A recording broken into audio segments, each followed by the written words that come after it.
প্রিয় দর্শক, প্রধানমন্ত্রী তারেক রহমান উনি কি খুব শিগগিরই ভারত সফরে যাচ্ছেন? এই সময় কি ওনার ভারত সফরে যাওয়ার কোনো উদ্যোগ অথবা কোনো সম্ভাবনা দেখা দিয়েছে? এই প্রশ্নটা ইতিমধ্যে উচ্চারিত হচ্ছে। কেন হচ্ছে সে আলোচনায় আসছি। তার আগে বরং বলিনি যে গতকালকে দেখলাম যে এনসিপির প্রধান মিস্টার নাহিদ ইসলাম একটা কথা বলেছেন। উনি ইনকলাব মঞ্চের একটা অনুষ্ঠানে ছিলেন। সেখানে উনি বলেছেন যে শেখ হাসিনার প্রত্যর্পণ কিভাবে হবে, ভারতের সঙ্গে বাংলাদেশের সম্পর্ক কিভাবে নতুনভাবে নিরূপিত হবে, এসব বিষয় ঠিক না হওয়া পর্যন্ত প্রধানমন্ত্রী তারেক রহমান ভারত যেতে পারবেন না। মানে প্রধানমন্ত্রী তারেক রহমান ভারত যেতে কবে পারবেন কবে পারবেন না এই বিষয়ে সিদ্ধান্ত দিচ্ছেন নাহিদ ইসলাম।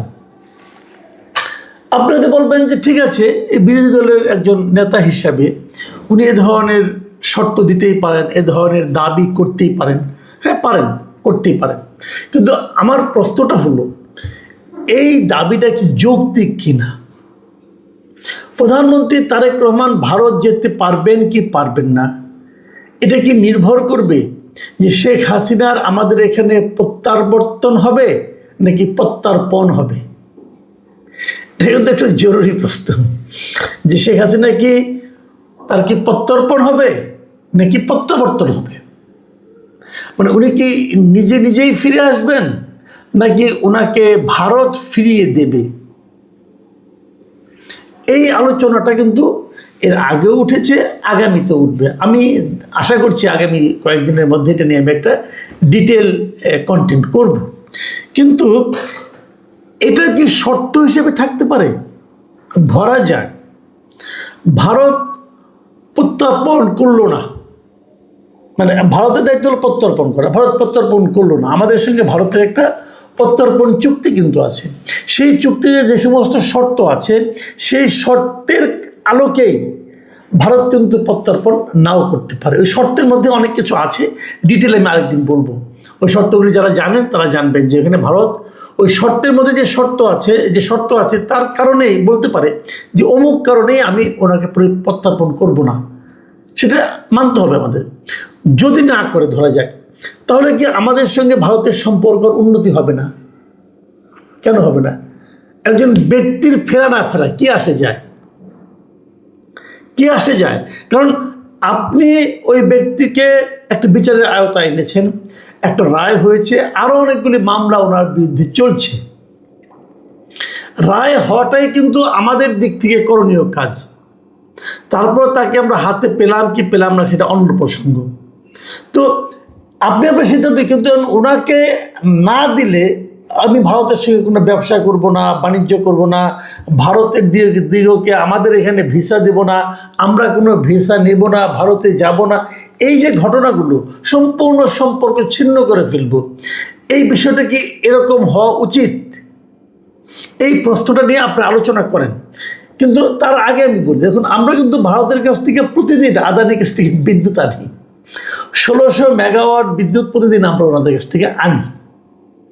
এখন এই 1600 মেগাওয়াট বিদ্যুৎ যদি ভারত বলে ঠিক আছে, তাহলে তুমি যখন কোনো কিছুই করবে না, আমিও দিব না, আমাদের অবস্থাটা কী দাঁড়াবে ভেবেছেন? ভারত থেকে আমরা প্রচুর পরিমাণ জিনিস আমদানি করি। অন্তর্বর্তীকালীন সরকারের সময় ভারতের সঙ্গে আমাদের বাণিজ্য ভয়ঙ্করভাবে ক্ষতিগ্রস্ত হয়েছিল। ভারত আমাদের অনেক কিছু নেওয়া বন্ধ করে দিয়েছিল, দেওয়াও বন্ধ করে দিয়েছিল। তারপর একটা গণতান্ত্রিক সরকার এসেছে, তারেক রহমান আসার পর ভারত তারেক রহমানকে এর মধ্যে একাধিকবার দাওয়াত করেছে। সবশেষ যে দাওয়াতটা হয়েছে এটা হলো ওখানে যে ব্রিক্স সম্মেলনটা অনুষ্ঠিত হবে আগামী সেপ্টেম্বরের দ্বিতীয় সপ্তাহে, সেই ব্রিক্স সম্মেলনে তারেক রহমানকে দাওয়াত করেছে। এই দাওয়াতটা অবশ্য প্রধানমন্ত্রী তারেক রহমানকে করেনি। আমরা যে তারেক রহমান যে বিমস্টেকের যে সভাপতি, মানে চেয়ারম্যান, সেই হিসেবে বিমস্টেকের চেয়ারম্যানকে দাওয়াত করা হয়েছে, যে সেখানে যে তারা পাশে ওই ব্রিক্স সম্মেলনের বাইরে যে উনি মানে নরেন্দ্র মোদী তারেক রহমানের সঙ্গে কথা বলবেন, এরকম সেই বিষয়টা আমাদের দেশ ভালোভাবে নেয়নি। তারা বলেছে তারেক রহমানকে আমন্ত্রণ করতে হলে প্রধানমন্ত্রী হিসেবে আমন্ত্রণ করতে হবে। আমি মনে করি ঠিক আছে এটা, কারণ আমি নিজেও পার্সোনালি মনে করি যে বিমস্টেকের চেয়ারম্যান হিসেবে উনি ওখানে যাবেন কেন, দরকার নেই। যে গেলে খুব লস হয়ে যাবে আমি তা বলছি না, কিন্তু নতুন প্রধানমন্ত্রী একবারও ভারতে যান নাই, কতগুলি বিষয় তো দেখতে হবে, তাই না? নতুন এখন ওনারা বলেছেন ওনারা নাকি আরও আগেই 2বার দাওয়াত করেছেন, ঠিক আছে। এর মধ্যে সর্বশেষ যে তথ্য আমরা পেলাম, ভারতের সংবাদ মাধ্যম এনডিটিভি তারা একটা প্রতিবেদন প্রকাশ করেছে। সেই প্রতিবেদনের শিরোনামের বাংলা যদি আমি করি, সেখানে বলা হয়েছে যে ক্ষমতা গ্রহণের পর প্রথমবারের মতো আগামী সপ্তাহে ভারত সফরে যেতে পারেন বাংলাদেশের প্রধানমন্ত্রী। মানে এই সপ্তাহে, আগামী সপ্তাহে মানে আগামী সপ্তাহে, ধরেন আপনার সেপ্টেম্বরের প্রথম সপ্তাহের আগেই, মানে অগাস্টের শেষ সপ্তাহে তারেক রহমান ভারতে যেতে পারেন বলে এনডিটিভি একটা সম্ভাবনার কথা উল্লেখ করেছে। এর অর্থটা হচ্ছে এই, আপনারা জানেন যে গত সপ্তাহে কতগুলি ঘটনা ঘটেছিল। সেই ঘটনাটা হলো যে 5 তারিখে যখন শেখ হাসিনা দিল্লিতে একটা অনলাইনে একটা ইন্টারভিউ মানে একটা সংবাদ সম্মেলন করলেন, সেটা নিয়ে বাংলাদেশ খুব কড়া প্রতিবাদ জানিয়েছিল। বাংলাদেশ তার অবস্থানটা ক্লিয়ার করেছিল যে এটা তারা পছন্দ করেনি।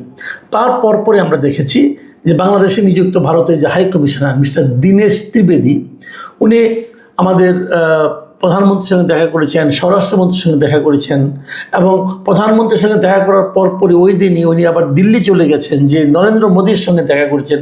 মানে বেশ একটা দ্রুত দুতিয়ালি একটা হয়েছে আর কি। এবং সেটাতে হয়তো উনি আমাদের সেন্টিমেন্টটা বোঝার চেষ্টা করেছেন, ভারতকে এটা মানে অভিহিত করেছেন এবং কী করা যায় সেটা নিয়ে পার্সোনালি উনি কথা বলেছেন। দীনেশ ত্রিবেদী কিন্তু মন্ত্রীর পদমর্যাদায়, যদি উনি আমাদের এখানে হাই কমিশনার, কিন্তু ভারত কিন্তু ওনাকে এখানে মন্ত্রীর পদমর্যাদা দিয়ে নিয়োগ করেছে। তো ওনার এই কূটনীতিটা আমার মনে হয় কিছুটা কাজে লাগছে, কারণ আমি যতটুকু জেনেছি ভারত বোধহয় 2-1 দিনের মধ্যে প্রধানমন্ত্রী তারেক রহমানকে আনুষ্ঠানিকভাবেই একটা আমন্ত্রণ জানাতে যাচ্ছেন।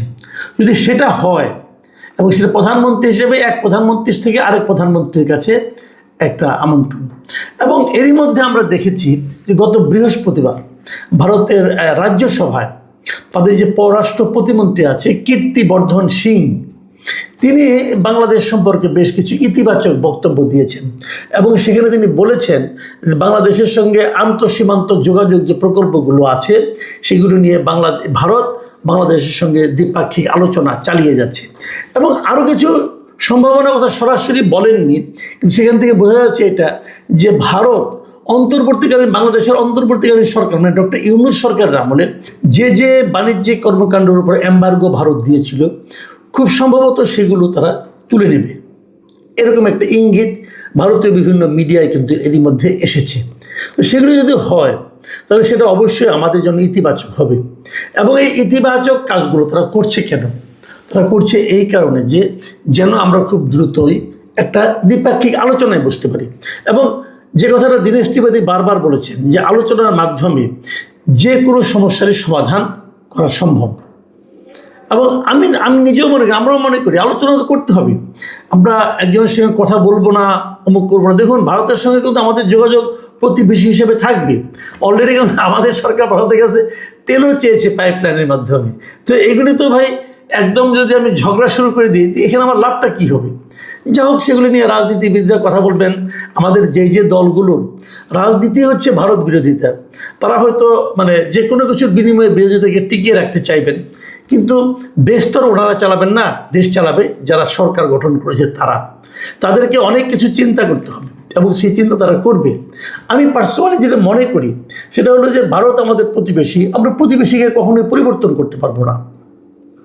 সেক্ষেত্রে ভারতের সঙ্গে আমাদের সুসম্পর্ক থাকলে ভারতেরও লাভ, আমাদেরও লাভ। সুসম্পর্ক থাকা মানে এই নয় নতজানু হওয়া। আপনি চোখের সঙ্গে চোখ লাগিয়ে কথা বলতে চান, এটা অতি উত্তম। আপনি আপনার যতটুকু আছে তা নিয়ে ভারতের সঙ্গে বার্গেন করবেন, ভারতও বার্গেন করবে। আমরা চেষ্টা করব আমাদের অধিকার রক্ষা করতে, তারা চেষ্টা করবে তাদের অধিকার রক্ষা করতে। এবং এই দুই দেশে আত্মসম্মান নিয়ে পরস্পরের সঙ্গে সম্পর্কিত হবে, এটাই স্বাভাবিক। আমরা নতজানু হতে চাই না, কিন্তু আমরা সার্বক্ষণিক বিরোধেও থাকতে চাই না। এই জিনিসটা মাথায় রেখে আমি জানি না আলটিমেটলি তারেক রহমান ইন্ডিয়াতে এই যেই খবরটা এনডিটিভি দিয়েছে এটা হবে কি না। কিন্তু আমি মনে করি যে তারেক রহমানের ইন্ডিয়াতে যাওয়া অবশ্যই জরুরি, কিন্তু সেটা প্রধানমন্ত্রী হিসেবে যাওয়া জরুরি, ওই বিমস্টেকের চেয়ারম্যান হিসাবে না। এবং যদি তারা আমন্ত্রণটা করে, এবং যদ্দূর শুনেছি বিভিন্ন রকম ভারতীয় মিডিয়া থেকে যে তারা চাচ্ছে মানে ব্রিক্স সম্মেলনের আগেই তারেক রহমানের সঙ্গে একটা দ্বিপাক্ষিক আলোচনায় বসতে। যদি সেটা হয়, আমার ধারণা সেটা উভয় দেশের জন্যই ইতিবাচক হবে। প্রিয় দর্শক, আমরা অপেক্ষা করি, দেখা যাক কী হয়। সবাই ভালো থাকবেন। আল্লাহ হাফিজ।